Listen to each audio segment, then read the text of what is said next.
இன்னைக்கு என்ன விசேஷம் அப்படின்னு பாத்தீங்கன்னா, நம்ம கோயில்ல வெள்ளிக்கிழமை சிறப்பு யாகம் நடக்குது. இந்த வெள்ளிக்கிழமை யாகம் என்ன காரியத்துக்காக பண்றதுன்னு பல பேருக்கு தெரியாது.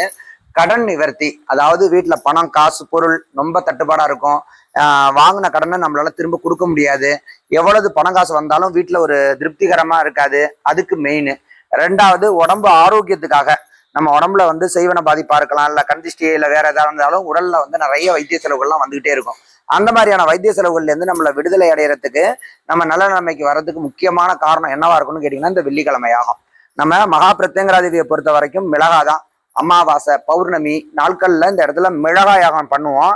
அதே மாதிரி ஒவ்வொரு வெள்ளிக்கிழமையும் மிளகா யாகம் உண்டு. இந்த மிளகா நம்ம போறதுனால நம்ம குடும்பத்துல இருக்கக்கூடிய ஓமல் அடிபடும். ஓமல்னா திஷ்டி, கண் திஷ்டி, பொச்சரிப்பு இப்படின்னு சொல்லுவாங்கல்ல. இது எல்லா விதமான தொந்தரவுமே நமக்கு இதுல இருந்து விடுதலை ஆயிடும்.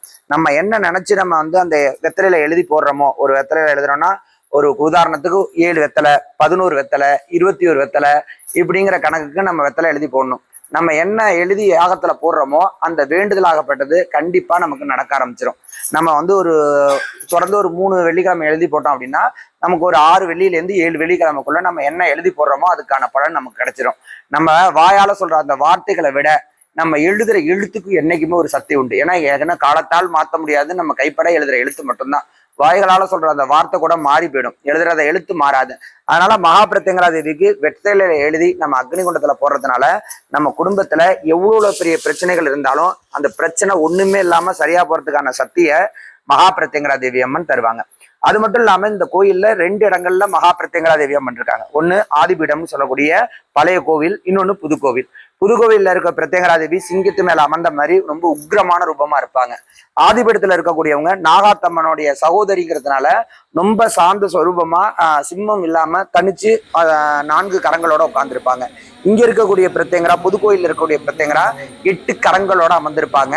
9 பாம்புகள் குடைப்பிடிக்க அமர்ந்திருப்பாங்க. ரொம்ப சக்தி வாய்ந்த தெய்வமாக இங்க இருக்கக்கூடிய 2 பிரத்யங்கராதேவி அம்மனுமே ரொம்ப சக்தி வாய்ந்தவங்க தான். அது மட்டும் இல்லாம நாகபராசக்தி அம்மனும் 2 இடத்துல இருப்பாங்க. ஆதிபீடம்னு சொல்லக்கூடிய பழைய கோவில், புது கோவில், இந்த 2 இடத்துலயுமே கோபுரம் அம்மனுக்கு கிடையாது. மகா பிரத்யங்கராதேவிக்கும் சரி, நாகபராசக்தி அம்மனுக்கும் சரி, கோபுரம் கிடையாது. சிவன் மனித வடிவத்துல கோயில் கொண்டு இருக்கக்கூடிய ஒரு அற்புதமான தலம். இதே மாதிரி எண்ணற்ற சிறப்புகள் இந்த கோயிலுக்கு நிறைய உண்டு. என்ன நினைக்கிறோமோ அந்த நினைப்பை உடனே நிறைவேற்றக்கூடிய சக்தி இங்க இருக்க பிரத்யங்கராதேவி அம்மனுக்கு தான் உண்டு. வாழ்க்கையில நம்ம நிறைய கஷ்டங்களை அனுபவிச்சிருப்போம், நிறைய துன்பங்களை அனுபவிச்சிருப்போம், நிறைய பேரை நம்புவோம். நம்ம போற காரியங்கள் எல்லாருமே என்னன்னா ஏதோ ஒரு நம்பிக்கை அடிப்படையா வச்சு நம்ம செஞ்சுக்கிட்டே இருப்போம். அந்த நம்பிக்கைலாம் என்ன ஆகும் அப்படின்னு பாத்தீங்கன்னா, ஒரு சில நாளுக்குள்ள தளர்ந்து போயிடும். யார் மேல கடவுள் மேலேயே வச்சிருக்க நம்பிக்கையோ ஒரு டைம் 2 டைம் முழு நம்பிக்கையோட போவோம், அடுத்த வாட்டி ஆமா போ அப்படின்னு நமக்கு அழுத்து போயிடும். ஆனா பிரத்யங்கராதேவியை பொறுத்த வரைக்கும் அப்படி கிடையாது. கடும் தீயில இடைப்பட்ட பொழுதும், காட்டு வனத்துல சிக்கின பொழுதும் நம்மள தாயே பிரத்யங்கரா காப்பாத்து அப்படின்னா நம்மளை காப்பாற்றக்கூடிய ஒத்த தெய்வம் பிரத்யங்கராதேவி தான். இப்போ பொதுவா செய்வன மந்திரம், தந்திரம், தாந்திரிகம், ஏவல் இந்த மாதிரி இருக்கவங்க எல்லாம் என்ன பண்ணுவாங்க, குலதெய்வத்தை போய் வழிபாடு செய்வாங்க, இல்ல அவங்களுக்கு பிடிச்ச இஷ்ட தெய்வத்தை வழிபாடு பண்ணுவாங்க.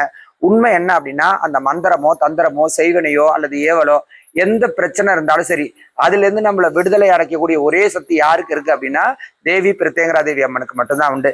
எதுக்கு தேவி பிரத்யங்கரா அப்படின்னா, சர்வேஸ்வரருடைய மனைவி.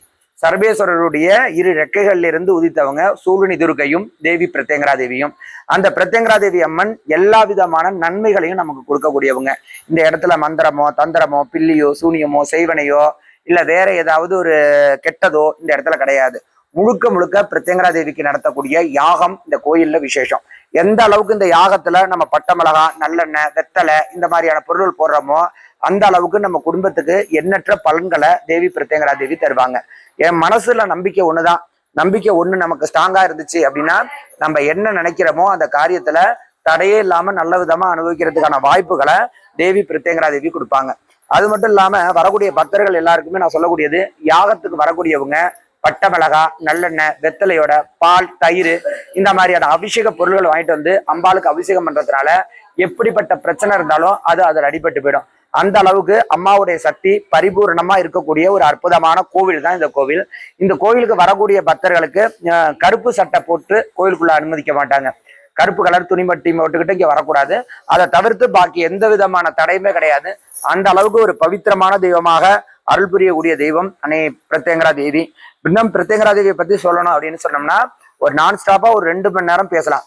அந்த அளவுக்கு அம்மாவுடைய மகிமைகள் இருக்கு, அம்மாவோட சக்தி இருக்குது. எப்பொழுதுமே உண்மையான நம்பிக்கைங்கிறது நம்மளுடைய எண்ணமும் நம்மளோட செயல்பாடும் தான். எந்த அளவுக்கு தேவி பிரத்யங்கரா தேவியை நம்புறோமோ அந்த அளவுக்கு வாழ்க்கையில நிறைய மாற்றங்கள் ஏற்படும். இப்போ அம்மாவுடைய பிரத்யங்கரா தேவிக்கான யாகம் ஏற்பாடுகள் எல்லாம் நடந்துட்டு இருக்கு. அதனால மகா பிரத்யங்கரா தேவியை மனசார வேண்டிக்கங்க.